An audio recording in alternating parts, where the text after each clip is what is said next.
Hello students, જોઈએ આપણે ઇલિસ્ટ્રેશન્સ 1.13. એક પરમાણુ છે અને પરમાણુ વિદ્યુતની દ્રષ્ટિએ તટસ્થ છે. એ પરમાણુ કે જેનો પરમાણુ ક્રમાંક Z છે, જેટલો પરમાણુ ક્રમાંક હશે એટલા જ તેના ન્યુક્લિયસમાં પ્રોટોનની સંખ્યા હશે. પ્રત્યેક પ્રોટોન પરનો ચાર્જ E જેટલો છે, તો Z પરમાણુ ક્રમાંક મતલબ કે Z પ્રોટોનની સંખ્યા ધરાવતા ન્યુક્લિયસનો પોઝિટિવ ચાર્જ Ze જેટલો હશે. અને જો પરમાણુ વિદ્યુતની દ્રષ્ટિએ તટસ્થ હોય તો એટલો જ નેગેટિવ ચાર્જ એની આજુબાજુના વિસ્તારમાં પથરાયેલો હશે. આપણા આ ઇલિસ્ટ્રેશન્સમાં આપણે એવું ધારી લેવાનું છે કે ઋણ વીજભારિત ઇલેક્ટ્રોન ન્યુક્લિયસની આજુબાજુ કેપિટલ R ત્રિજ્યાની વર્તુળાકાર કક્ષામાં અંદરના ભાગમાં નિયમિત રીતે વિતરિત કરેલો છે. ઓકે, ચાલો તો એ પરમાણુનું મોડેલ આકૃતિમાં દર્શાવ્યા પ્રમાણે આ ન્યુક્લિયસનો ભાગ છે, જેમાં Z જેટલા પ્રોટોન છે, તો એમાં Ze જેટલો ધન વીજભાર હશે. આ ન્યુક્લિયસ ધન વીજભારિત છે. એની આજુબાજુનો એક એવો કાલ્પનિક ગોળો વિચારો કે જેમાં Z જેટલા સંખ્યાના ઇલેક્ટ્રોન એવી રીતે પથડાયેલા છે, એવી રીતે ગતિ કરતા છે કે જેથી કરીને આખા આ ગોળામાં, આખા આ ભાગમાં ઋણ વીજભાર નિયમિત રીતે બધે વિતરિત થયેલો છે. ઓકે, આ રીતે વીજભાર વિતરિત થયેલો છે. જે ગોળો તૈયાર થયો, પરમાણુનો ગોળો, એની ત્રિજ્યા R જેટલી છે અને આપણને શોધવા કહ્યું એના કેન્દ્રથી, એટલે કે ન્યુક્લિયસના કેન્દ્રથી સ્મોલ r જેટલા અંતરે વિદ્યુત ક્ષેત્રની તીવ્રતા કેટલી હશે. એ વિદ્યુત ક્ષેત્રની તીવ્રતા આપણે શોધવાની છે, બરાબર? અને એ વિદ્યુત ક્ષેત્રની તીવ્રતા શોધવા માટે ગાઉસના નિયમનો ઉપયોગ કરીશું. જો તમને યાદ હોય તો આપણે ચોથી એપ્લિકેશન જોઈ હતી ગાઉસના નિયમની, અને એ ગાઉસના નિયમની ચોથી એપ્લિકેશનમાં નિયમિત કદ ઘનતાવાળો એક વિદ્યુત ભારિત ગોળો પસંદ કરેલો હતો અને એ ગોળાની બહારના બિંદુ માટે અને ગોળાની અંદરના બિંદુ માટે વિદ્યુત ક્ષેત્રની તીવ્રતા શોધી હતી. કે એ જ પ્રમાણે અહીંયા પણ એવું સમજી લો કે આ એક ઋણ વીજભારિત ગોળો છે જેના સેન્ટરમાં ધન વીજભાર છે, પણ જેટલો ઋણ વીજભાર છે એટલો જ ધન વીજભાર છે. તો ઋણ વીજભાર અને ધન વીજભાર ને લીધે જ તો આખો આ પરમાણુ વિદ્યુતની દ્રષ્ટિએ તટસ્થ બને છે, કેમ કે જેટલો ઋણ વીજભાર એટલો જ ધન વીજભાર છે. પણ કંઈક તંત્ર આપણી આકૃતિમાં દર્શાવ્યા પ્રમાણેનું છે. એમાં મને ધારો કે કેન્દ્રથી સ્મોલ r જેટલા અંતરે વિદ્યુત ક્ષેત્રની તીવ્રતા મારે શોધવી છે. તો મૂલ્ય કેટલું એ હું ગાઉસના નિયમનો ઉપયોગ કરીને શોધી શકીશ, પણ ડાયરેક્શન સમમિતિના આધારે હું કહીશ. જો ડાયરેક્શન હશે તો ત્રિજ્યાવર્તી દિશામાં હશે. આ પરમાણુને કારણે જો વિદ્યુત ક્ષેત્ર ઉત્પન્ન થતું હોય તો એ ત્રિજ્યાવર્તી દિશામાં હશે, અને એ ત્રિજ્યાવર્તી દિશા આકૃતિમાં દર્શાવ્યા અનુસાર આમ તરફની હશે, કેમ કે મધ્ય ભાગમાં પૂરેપૂરો ધન વીજભાર છે, જ્યારે ઋણ વીજભાર તો બધે વિખેરાયેલો છે. મતલબ કે જે કંઈક વિદ્યુત ક્ષેત્ર હશે એ અંદરથી બહાર તરફની દિશાનું હશે. તો એ સમમિતિના આધારે આપણે કહી શકીએ કે આ અંતર અહીંયા વિદ્યુત ક્ષેત્રની તીવ્રતા E હોય તો એટલા જ અંતર R એ અહીંયા પણ વિદ્યુત ક્ષેત્રની તીવ્રતા E જેટલી જ હશે, પણ ડાયરેક્શન આકૃતિમાં દર્શાવ્યા પ્રમાણેની હશે. ઓકે, તો મને પહેલા જોઈએ છે R માટે જો કેપિટલ R કરતા સ્મોલ r નું મૂલ્ય નાનું હોય એવા બિંદુ પાસે વિદ્યુત ક્ષેત્રની તીવ્રતા મને જોઈએ છે. તો એના માટે હું ગાઉસના નિયમનો ઉપયોગ કરીશ. ગાઉસના નિયમનો ઉપયોગ કરવો હોય તો ગાઉસિયન પૃષ્ઠ અનિવાર્ય છે, ગાઉસિયન સપાટી જરૂરી છે, અને ગાઉસિયન સપાટી આપણે એવી પસંદ કરવાની કે જેથી કરીને ગણતરીમાં સરળતા રહે, ગોઠવણીમાં સરળતા રહે. એને એવી રીતે ગોઠવવાનું કે જે બિંદુ પાસે તમારે વિદ્યુત ક્ષેત્ર શોધવું હોય એ બિંદુ ગાઉસિયન સપાટી પર આવવું જોઈએ.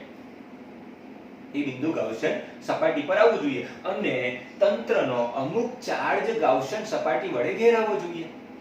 તો હું એ પ્રકારે ગાઉસિયન પૃષ્ઠ ગોળાકાર પસંદ કરીશ, એટલે કે ગોળાકાર સ્મોલ r ત્રિજ્યાની કવચ છે અને એ કવચનું કેન્દ્ર ન્યુક્લિયસ પર રહે એ રીતે હું કવચને દોરી દઉં છું અને એ જ કહેવાશે આપણું ગાઉસિયન પૃષ્ઠ.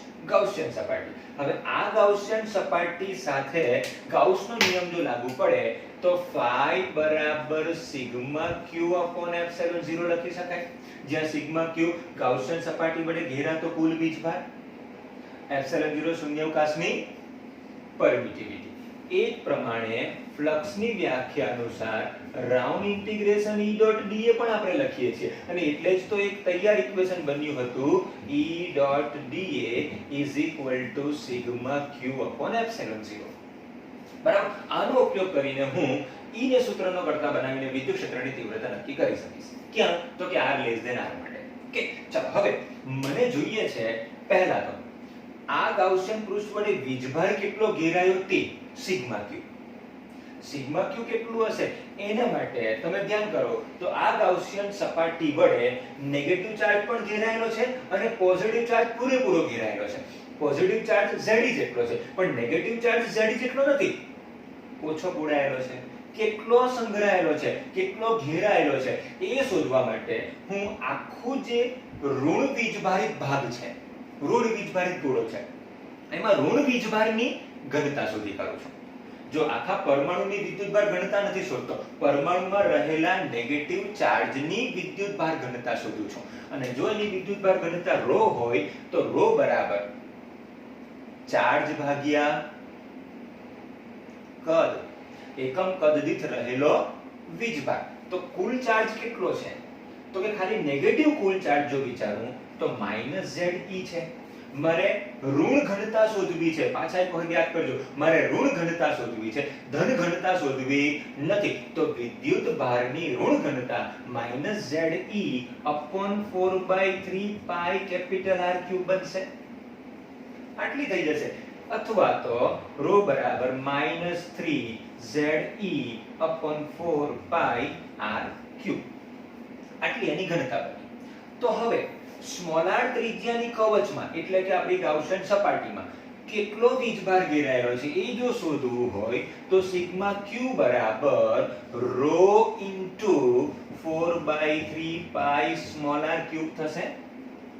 ρ ઇન્ટુ 4/3 પાઈ સ્મોલ r ક્યુબ. હવે ρ એટલે શું? તો કે એકમ કદમાં રહેલો વીજભાર. તો આપણને કેટલા કદમાં જોઈએ? આપણને r ત્રિજ્યાના ગોળાના કદમાં જોઈએ. r ત્રિજ્યાના ગોળાનું કદ 4/3 પાઈ r ક્યુબ. તો ત્રિરાશી પદ મુકાય કે એકમ કદમાં ρ જેટલું તો 4/3 પાઈ r ક્યુબ માં કેટલું. આમ કરીને ρ * 4/3 પાઈ r ક્યુબ બનશે. તો આટલો ચાર્જ ઘેરાયેલો છે એમ કહેવાશે. કયો? આટલો નેગેટિવ ચાર્જ. હે ને? આ તો ફક્ત નેગેટિવ ચાર્જ થયો. હવે જો મારે પૂરેપૂરો ચાર્જ લેવો હોય તો આખું ન્યુક્લિયસ પણ એમાં ઘેરાયેલું છે. જો ન્યુક્લિયસ ઘેરાયેલું હોય તો +Ze મારે લખવાનું. ચાલો બરાબર ρ ના બદલે આ કિંમત મૂકો તો -3 Ze upon 4 pi r cube into 4/3 pi small r cube plus Ze. આ નેગેટિવ ચાર્જ છે, આ પોઝિટિવ ચાર્જ છે. ઓકે, ચાલો આમાંથી 4 pi અને 4 pi કેન્સલ, 3 અને 3 પણ કેન્સલ થઈ જશે. તો બચશે શું આપણી પાસે?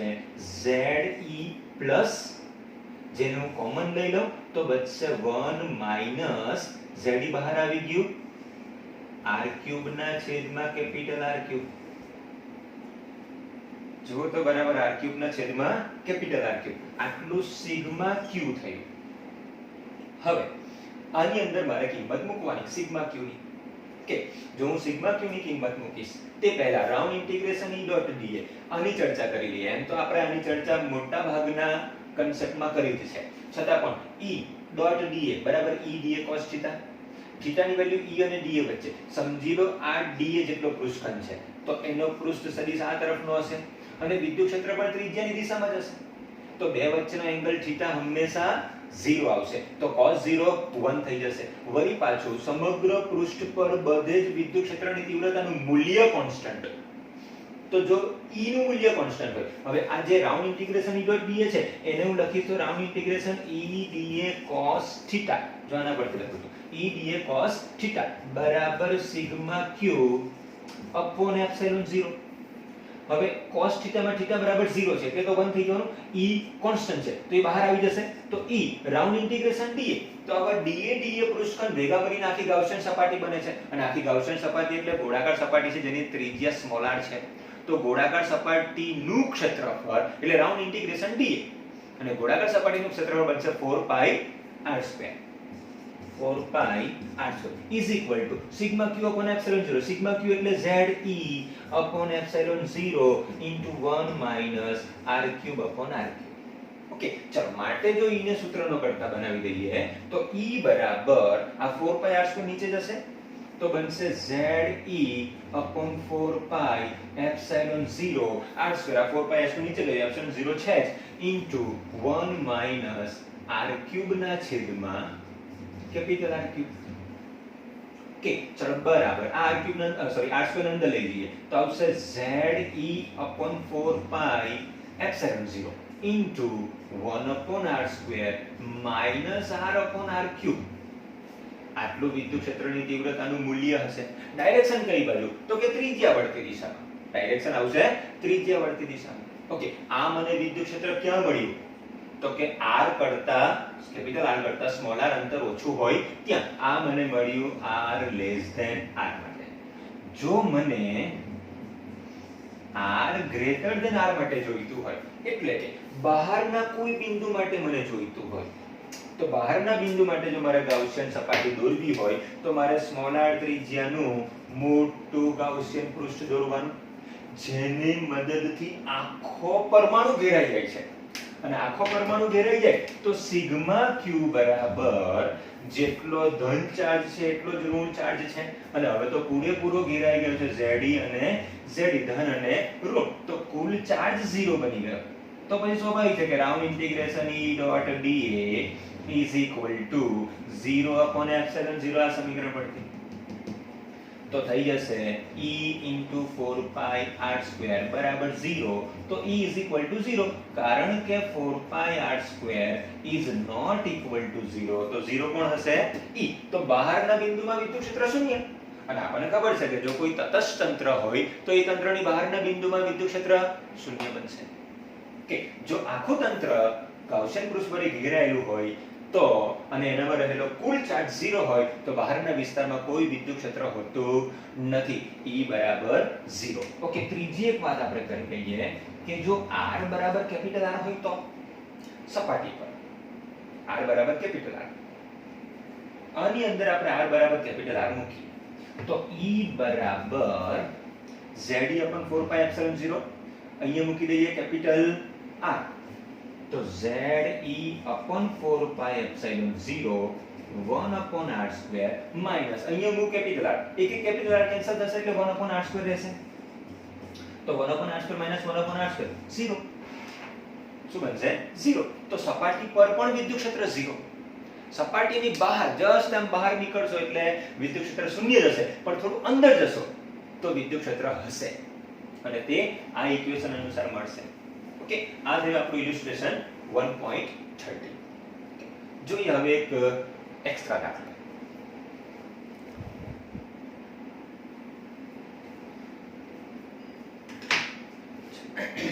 જો એક બિંદુવત ચાર્જ Q1 જેને ફિક્સ કરેલો છે બરાબર. એનાથી r1 જેટલા અંતરે બીજો એક બિંદુવત ચાર્જ છે Q2 એને મેં પકડી રાખેલો છે અને જો હું એને રિલીઝ કરું મુક્ત કરું તો સ્વાભાવિક છે કે આ ધન વીજભાર આ પણ ધન વીજભાર બંને વચ્ચે લાગશે અપાકર્ષણ બળ અને એ આ ડાયરેક્શનમાં ગતિ કરવા લાગશે. ફરી પાછા એકવાર Q1 જેટલો બિંદુવત એક ચાર્જ છે જેને મેં ફિક્સ કરેલો છે પકડી રાખેલો છે. બીજો એક Q2 ચાર્જ છે જેને Q1 થી R1 જેટલા ડિસ્ટન્સે મૂકેલો છે. અહીંયાથી એને હું રિલીઝ કરું છું તો એ જશે આ ડાયરેક્શનમાં. સમજો એને સપાટી પર મૂકેલા છે, સપાટી ઘર્ષણ રહિત છે, સપાટી સમક્ષિતિજ છે, સપાટી સમક્ષિતિજ છે અને સપાટી ઘર્ષણ રહિત છે જેના પર હું બે બિંદુવત ચાર્જને મૂકું છું અને બંને બિંદુવત ચાર્જ માંથી એકને હું રિલીઝ કરું છું એટલે ગતિ કરતો જશે બરાબર. પહેલા વીજભારથી એનું ડિસ્ટન્સ r2 બને એ બિંદુ પાસે એનો વેગ કેટલો હશે તે મારે જાણવું છે, એ શોધવું છે બરાબર. એને શોધવા માટે જરા ધ્યાન કરજો કે બંને ધન વીજભારો છે Q1 અને Q2. બંને ધન વીજભાર એ સજાતીય પ્રકારના છે, એટલે બે વચ્ચે અપાકર્ષણ બળ લાગશે અને આ વીજભાર આ ડાયરેક્શનમાં ગતિ કરતો કરતો જશે. શું એના પર લાગતું બળ કોન્સ્ટન્ટ રહેશે? દર વખતે Q1 દ્વારા Q2 પર લાગતું ફોર્સ કોન્સ્ટન્ટ હશે? ના, એ બદલાયા કરશે. Q1 દ્વારા Q2 પર લાગતું ફોર્સ બદલાશે અને જેમ જેમ આગળ જશે તેમ તેમ એનું અંતર વધતું જશે, તો ફોર્સ ઘટતો જશે અને જો ફોર્સ ઘટતો જશે તો સ્વાભાવિક છે કે પ્રવેગ પણ બદલાયા કરશે. મતલબ કે બીજો વીજભાર અચળ પ્રવેગથી ગતિ કરતો નથી, એટલે તમે અચળ પ્રવેગ ગતિના સમીકરણ નહીં લાગુ નહીં પાડી શકો. બરાબર? ઓકે, તો જોઈએ આપણે એનો પ્રવેગ કેટલો ઉદ્ભવશે, એનો ફોર્સ કેટલું હશે. બરાબર? એના માટે હું ધારી લઉં છું, માનો કે Q1 ચાર્જથી x અંતરે Q1 ચાર્જથી x અંતરે ફોર્સ કેટલું લાગશે. જો એ ફોર્સ Fx હોય તો Fx બરાબર આવશે k Q1 Q2 upon x². જો એ r1 અંતર હોય તો x બરાબર r1 અને જો એ r2 અંતર હોય તો x બરાબર r2. મતલબ કે x ની લિમિટ તો નક્કી થઈ ગઈ r1 થી r2 સુધીની. ઓકે, તો આટલું ફોર્સ લાગે છે. હવે એ ફોર્સ પ્રવેગ ઉત્પન્ન કરશે m દરના કણમાં, જ્યાં m બરાબર q2 નું દળ, m બરાબર q2 વીજભારનું દળ. ઓકે, હવે અહીંયા પહોંચતા એનો વેગ કેટલો હશે તે જોઈએ છે આપણને. તો મારે શોધવું પડશે ને કે પ્રવેગ વેગના સ્વરૂપમાં કે x ના સ્વરૂપમાં કઈ રીતે મળી શકે. જેમ કે મને જોઈએ છે જુદા જુદા અંતરે વેગ, તો વેગ અને અંતર વચ્ચેનો સંબંધ જોઈએ. વેગ અને અંતર વચ્ચેનો સંબંધ જોઈએ. તો અહીં જો મને મળશે તો પ્રવેગ અને અંતરનો સંબંધ મળશે. વેગ અને અંતરનો સંબંધ નથી મળવાનો. તો પ્રવેગ બરાબર આપણે એવું શીખ્યા હતા કે પ્રવેગ એ બરાબર dv/dt. જો ઇક્વેશનને હું dx વડે ઉપર નીચે ગુણી દઉં તો બનશે dx/dt dv/dx. તો થઈ જશે dx/dt એટલે v અને dv/dx. તો પ્રવેગના બદલે હું આવું લખી શકું v dv/dx. કે માટે જો આ ઇક્વેશન લખું તો m, એના બદલે લખું v dv/dx is equal to k q1 q2 over x². હવે તમે જુઓ તો આની અંદર ચલ તરીકે x અને v બે જ છે. જેમ જેમ અંતર x બદલાય છે તેમ એનો વેગ પણ બદલાશે. વેગ કેમ બદલાશે? કેમ કે પ્રવેગ ગતિ કરે છે. ભલે કોન્સ્ટન્ટ પ્રવેગ નથી પણ પ્રવેગ ગતિ તો છે જ ને, મતલબ કે વેગ એનો બદલાય છે અંતર સાથે. તો x અને v સિવાયની બધી જ ભૌતિક રાશિ કોન્સ્ટન્ટ છે. જો k અચળાંક છે, q1 q2 કોન્સ્ટન્ટ છે, m અનુદર છે, એ બી કોન્સ્ટન્ટ રહેશે. કે ચાલો, તો હવે મને સંબંધ જોઈએ છે અંતર અને વેગ વચ્ચેનો. તો હું કરીશ v dv is equal to k q1 q2 upon m into 1 upon x² dx. જો આ તરફ મેં v dv રહેવા દીધું, બાકી બધું પેલી બાજુ લઈ ગયો. તો k q1 q2 upon m 1 upon x² dx. કે ચાલો, હવે આ સમીકરણ એવું સૂચવે છે કે dx જેટલું અંતર તમે ખસશો તો dv જેટલા વેગમાં ફેરફાર થશે. dx જેટલું અંતર ખસશો તો dv જેટલા વેગમાં ફેરફાર થશે. બરાબર છે? હવે dx અંતર એટલે સમજો આ અંતર છે અને એ અંતરમાં એક નાનો ખંડ પસંદ કરી લઈએ, એ dx છે. સૌથી પહેલો ખંડ અહીંયા છે, અહીંયા એટલે ક્યાં? r1 જેટલા અંતરે. અને સૌથી છેલ્લો ખંડ અહીંયા છે, ક્યાં? r2 જેટલા અંતરે. તો સ્વાભાવિક છે કે x ની લિમિટ તો નક્કી થઈ ગઈ r1 થી r2. જ્યાં x ની લિમિટ r1 છે ત્યાં વેગનું મૂલ્ય કેટલું છે? તો કે ત્યાં હું રિલીઝ કરું છું એટલે પ્રારંભિક વેગ 0 હશે. 0 વેગથી એનો વેગ સતત બદલાઈને v થાય છે.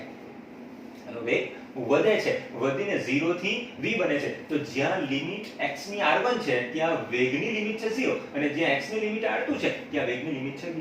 મતલબ કે મારે કરવાનું સંકલન. તો હું કરીશ બંને બાજુ સંકલન જો કરી લઉં તો integration v dv is equal to k q1 q2 upon m constant સંકલનની બહાર 1 upon x² એટલે x raised to -2 dx. કે ચલો આની લિમિટ આવશે 0 થી v. જ્યાં વેગ 0 છે ત્યાં અંતર r1 છે, જ્યાં વેગ v છે ત્યાં અંતર r2 છે. બરાબર. ચલો હવે v આવશે v²/2 integration v dv v raised to 1 + 1 upon 1 + 1 v²/2 limit છે 0 થી v બરાબર k q1 q2 upon m x raised to -2 એટલે x raised to -2 + 1 upon -2 + 1 limit આવશે r1 થી r2. ચાલો ત્યાર પછી લિમિટ મૂકી આપણે તો આ બાજુ બનશે v²/2 -0 is equal to k q1 q2 upon small m અને x raised to -1 upon -1 એટલે બની જશે -1 upon x. x raised to -1 upon -1 બનશે -1 upon x. લિમિટ છે r1 થી r2. ચલ બરાબર v² is equal to k q1 q2 upon m. Limit મૂકવાની પહેલા અપર લિમિટ એટલે -1 upon r2 -1 upon r1 is equal to અંદર આમ તેમ કરી નાખશું આપણે એટલે 2k q1 q2 upon m into 1 upon r1 minus 1 upon r2. 1 upon r1 minus 1 upon r2. બરાબર. જો હું v બરાબર લખું તો આખાને મારે લખવાનું વર્ગમૂળમાં. આટલો વેગ બનશે ને આ એનો આન્સર. હવે આમાં તમે ચેક કરી શકો કે r1 અંતરે વેગ કેટલો હતો 0. તો શું r1 અંતરે વેગ શોધવું હોય તો r2 બરાબર શું મૂકવાનું r1. તો 1 upon r1 minus 1 upon r1 0. તો ત્યાં વેગ 0 બનશે. આમ કોઈ પણ અંતરે તમે વેગ હવે શોધી શકશો. હા, તમને r1 અંતર આપેલું હશે અને r2 અંતર ક્યાં છે એ કહેલું હશે કે આ બિંદુ પાસે શોધો. r2 અંતર ગમે તે હોય શોધી શકાશે. બરાબર છે.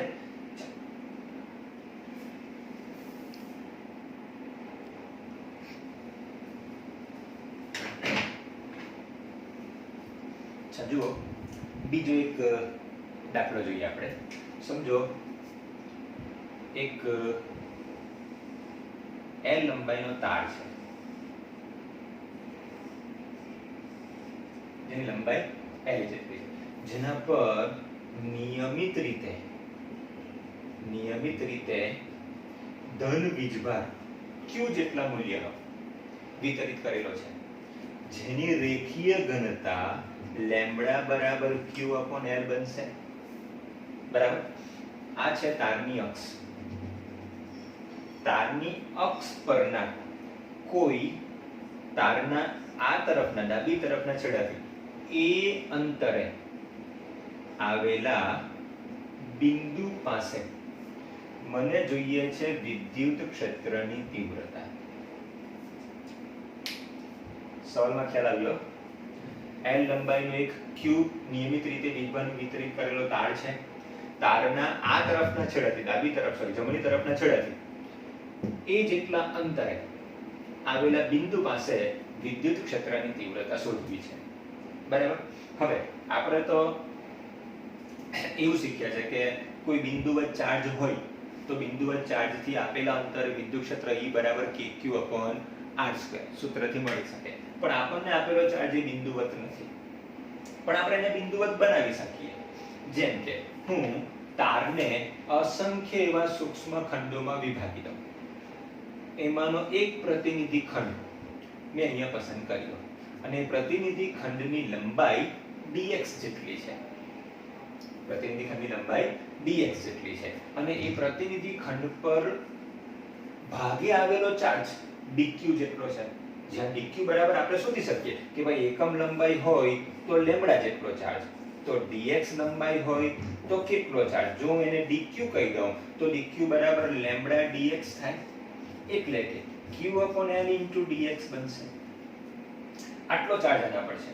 હવે આ ખંડ પર રહેલો ડીક્યુ ચાર્જ નું બિંદુવત ગણી શકું અને એ બિંદુવત ચાર્જ થી આપેલ બિંદુનું અંતર x જેટલું છે.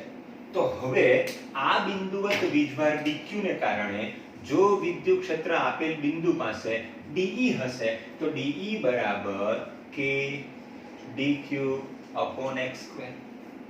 k dq upon x square બરાબર છે. જ્યાં dq બરાબર q upon l dx બરાબર બનશે k q upon l x square into dx અને આમ બાજુ dE. મને જોઈએ છે સમગ્ર તારને કારણે આ બિંદુ પાસે વિદ્યુત ક્ષેત્રની તીવ્રતા. મેં તો આ મેળવ્યું માત્ર એક ખંડને કારણે. તો શું કરવાનું? સમગ્ર તારને કારણે શોધવું હોય તો બધા જ ખંડને કારણે મળતા dE dE નો સરવાળો કરવાનો. સમમિતિના આધારે કહી શકાય કે વિદ્યુત ક્ષેત્ર જો હશે તો આ ડાયરેક્શનમાં, કેમ કે આ ધન વીજભાર છે, આમ જ હશે. દરેક ખંડને કારણે વિદ્યુત ક્ષેત્ર આ બિંદુ પાસે એક જ તરફ હશે તો આપણે એનો વેક્ટર ન લેતા અદિશની જેમ જ સરવાળો કરી દઈએ તો ચાલશે.